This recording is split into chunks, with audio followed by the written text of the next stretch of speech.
नमस्कार। आज बात करते हैं मध्य प्रदेश के कमलेश्वरा गांव के मासूम कबीर यादव की, जो केवल 3 साल और 11 महीने के थे। जी हाँ, मां के गर्भ में 9 माह पलने के बाद इस धरती पर आए उनको केवल 3 साल और 11 महीने हुए थे।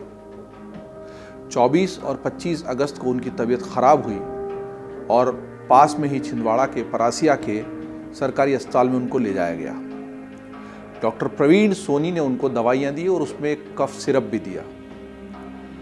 कफ सिरप पीने के बाद, दवाइयां लेने के बाद नन्हे कबीर यादव की तबीयत बिगड़ती चली गई। 24-25 अगस्त से लेकर 8 सितंबर तक लगातार उनको अलग अलग अस्पतालों में भेजा गया और कई तरह की कोशिशें की गई, लेकिन कबीर यादव को बचाया नहीं जा सका। कबीर यादव दरअसल प्रतीक हैं, एक उदाहरण है व्यवस्था के उस कलंक की, प्रशासन की उस लापरवाही की और देश में चल रहे उस भ्रष्टाचार की, जिसकी वजह से स्वस्थ करने के लिए ली जाने वाली दवाई से मौत बांटी जा रही है। कबीर उन 21 मासूमों में से एक हैं जिनकी जान इस जहरीले कफ सिरप की वजह से चली गई और सरकार तब जागी जब ये खबरें लगातार मीडिया में सुर्खियां बनी रही।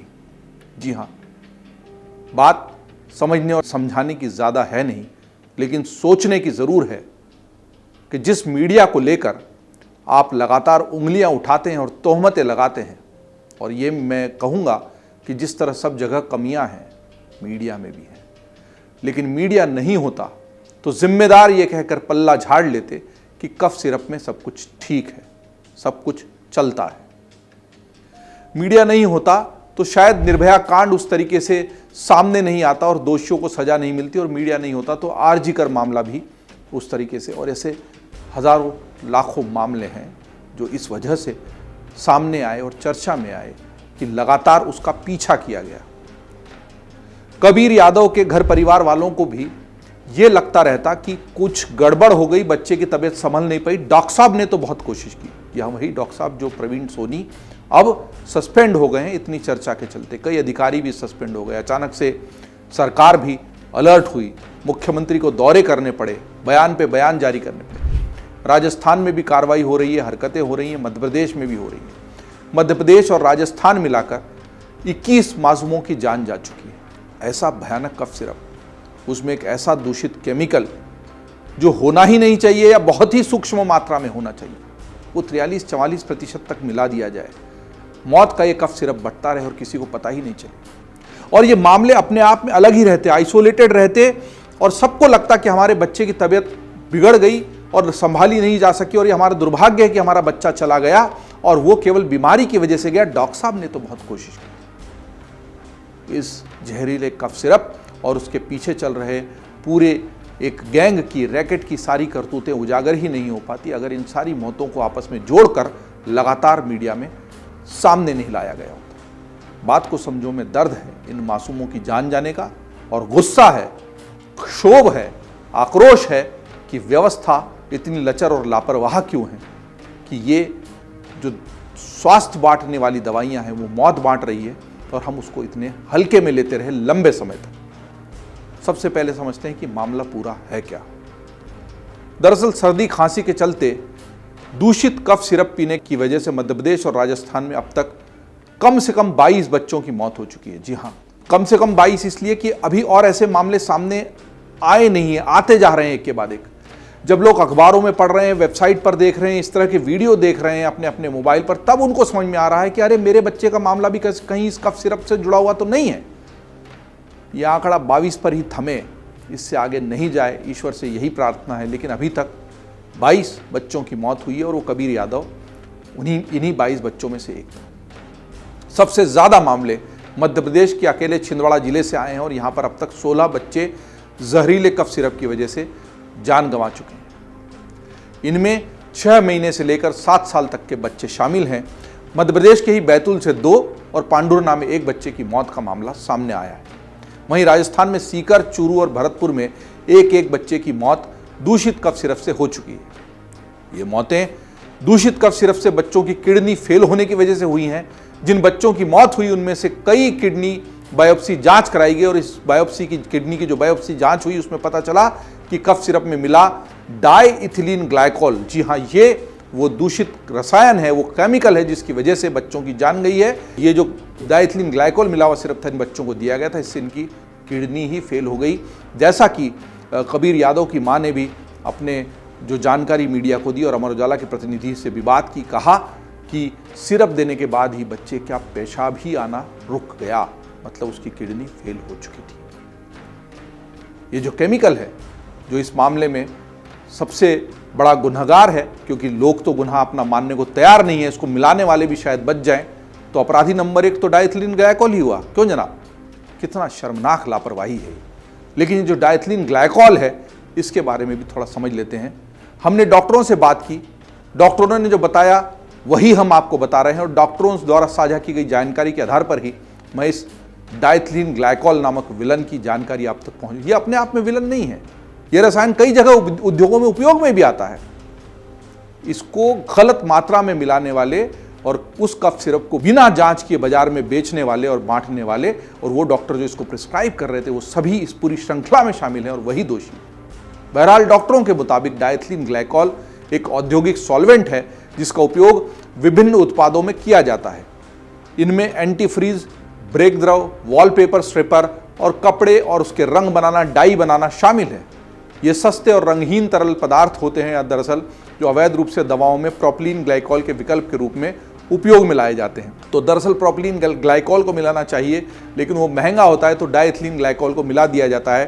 प्रोपिलीन ग्लाइकोल एक प्रकार का विलायक है जो दवाओं को तरल रूप में घोलने में मदद करता है।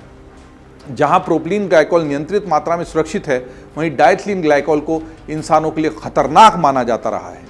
शरीर में जाने के बाद डाइइथिलीन ग्लाइकोल डाइग्लाइकोलिक एसिड में बदल जाता है जो शरीर में नसों और किडनी को गंभीर रूप से नुकसान पहुंचा सकता है। पहुंचा सकता नहीं, पहुंचा दिया और 22 मासूम इसकी काल की भेंट चढ़ गए। सवाल यह उठता है कि जब ये इतना खतरनाक है तो इसे कफ सिरप में मिलाया ही क्यों जाता है। विशेषज्ञ बताते हैं कि कफ सिरप में डाइइथिलीन ग्लाइकोल थोड़ी मात्रा में मिलाया जाता है। कुछ स्थितियों में डाइइथिलीन ग्लाइकोल की स्वीकार्य सीमा केवल 0.1% है। जी हाँ, 0.1%। कफ सिरप में इसे मिलाने से यह पतला और मीठा हो जाता है। तो बच्चे चूंकि मीठा सिरप जल्दी लेते हैं और पतला होने से वो जल्दी शरीर में चला जाता है, इसलिए इसको मिलाया जाता है, लेकिन उसकी भी स्वीकार्य सीमा केवल 0.1% है। कफ सिरप की मात्रा बढ़ाने के लिए इस सस्ते पदार्थ को कई कंपनियां तय मात्रा से ज़्यादा में मिला देती हैं। इसका मतलब कि मूल जो कफनाशक केमिकल है वो महंगा होता है, तो उससे बचने के लिए, सस्ता करने के लिए, मुनाफा ज़्यादा कमाने के लिए, बच्चों की जान चाहे चली जाए, इसको ज़्यादा मात्रा में मिला दिया गया और इसी से ये जानलेवा हो गया। इसका सेवन करने से पेट दर्द, उल्टी दस्त, पेशाब करने में दिक्कत, सिरदर्द, मानसिक स्थिति में बदलाव और किडनी में खराबी और मृत्यु हो सकती है और जो कि हुई। अब सवाल यह है कि इस पूरे मामले राज्य सरकारों ने क्या कदम उठाए हैं। जानलेवा डाइइथिलीन ग्लाइकोल तमिलनाडु के श्रीसन फार्मा, उसका जो कफ सिरप आता है कोल्ड्रिफ नाम से, जी हाँ, कोल्ड्रिफ नाम से जो कफ सिरप था उसी ने ये मौत बांटी है, घर घर में और मासूमों की जान ली है। उस कोल्ड्रिफ में पाया गया और इस जानलेवा कफ सिरप पर अब तक के कारण मध्य प्रदेश, केरल, हिमाचल प्रदेश, तमिलनाडु, महाराष्ट्र, पंजाब में बैन लगाया जा चुका है। उत्तर प्रदेश में ड्रग्स विभाग ने कफ सिरप की जांच के आदेश दे दिए हैं। इसी तरह राजस्थान में काइसन फार्मा के डेक्स्ट्रोमेथाफॉर्मन कफ सिरप की भी जांच के दायरे में ले लिया गया है। उत्तर प्रदेश सरकार ने इस कफ सिरप की जांच के आदेश दे दिए हैं। यह भी जानना महत्वपूर्ण होगा कि क्या इससे पहले भी इसी तरह कफ सिरप से मौतें हुई या एकदम पहली बार हुआ और सब जाग गए और ऐसा कहा गया कि हमें तो पहले पता ही नहीं था कि ऐसा होता भी है। तो ये जानना महत्वपूर्ण है कि 2019 में जम्मू क्षेत्र में रहने वाले कई बच्चे बीमार पड़ने लगे। खांसी जुकाम से पीड़ित इन बच्चों को स्थानीय डॉक्टरों ने कफ सिरप लिखा था और उससे उन्हें उल्टियां होने लगी, तेज बुखार हुआ और उनकी किडनी ने काम करना बंद कर दिया।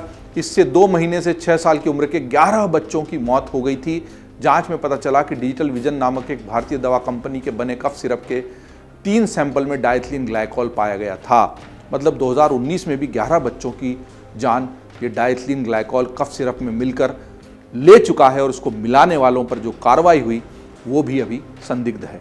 2022 में गाम्बिया में 66 बच्चों की मौत कफ सिरप पीने से हो गई थी।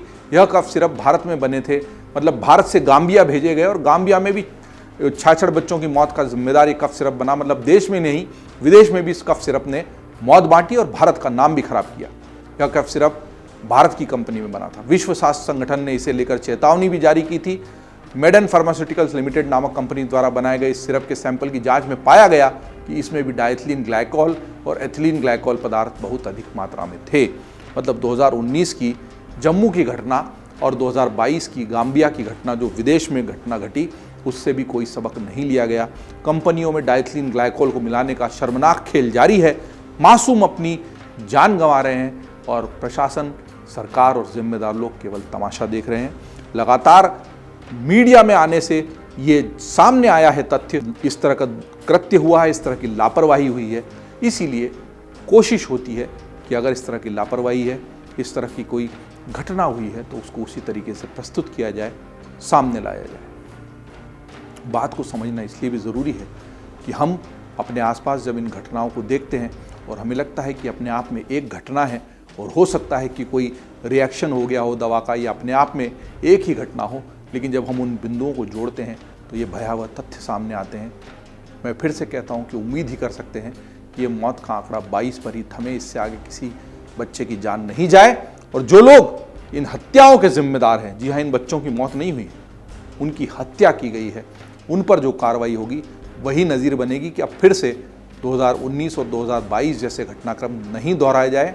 19, 22 और 25 और इसके बाद बस क्या व्यापक स्तर पर ऐसे कोई कदम उठाए जा सकते हैं कि इस डाइथिलीन ग्लाइकोल का कफ सिरप में मिलाया जाना ही बंद किया जा सके। और जो लोग मिलाते आए हैं उनके लिए फांसी की सज़ा कैसे मुकर्रर हो, कैसे तय हो, तभी शायद सिस्टम नीम बेहोशी से जागेगा। इनको बेहोशी से जगाने वाला कोई सिरप शायद ढंग से बना ही नहीं अभी तक। हम उम्मीद करेंगे कि हम सब की जागरूकता, हम सबका गुस्सा और आक्रोश मिलकर शायद इस सड़े हुए सिस्टम को अपनी नींद से और उस नीम बेहोशी से जगा सके जो बच्चों की जान ले लेता है।